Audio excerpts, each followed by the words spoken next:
जियो देउछि 55 टंकार pack free रे देखि पारिबे 1000 रु अधिक चैनल।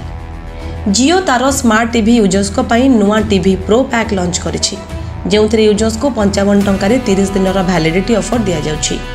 जदि मिलुथबा बेनिफिट्स कथा कुहा जाय तबे 55 टंकार प्लान रे यूजर्स को 1000 रु अधिक लाइव टीवी चैनल रो लाभ मिलिबो। कंपनी रो एही नुआ प्लान रो घोषणा करिछि जियो।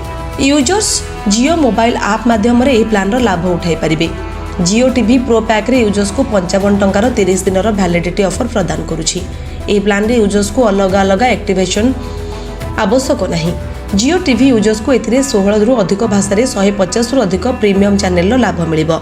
यूजर्स को Star Plus HD, Colors HD, Sony Entertainment Television HD, Sony SAB HD, Discovery, Animal Planet, SAB TV network, ETV समेत live TV channel movie, news, music content access करि परिबे। जियो users को माई जियो ऐप रे 55 टंकार प्लान सहित तांको नंबर को रिचार्ज करबा को पड़िबो।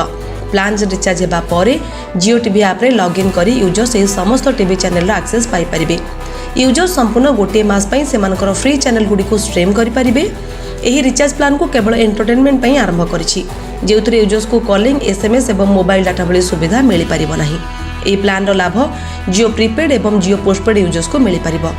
जदि कोनोसी यूजर्स 55 टंकार प्लान को एकाधिक थर रिचार्ज करंती तेबे सेमानकर परवर्ती मासर पैक को क्यूरी करि हबो, अर्थात सेमानकु परवर्ती मासरे पुणी रिचार्ज करबा को पड़िबो नाही।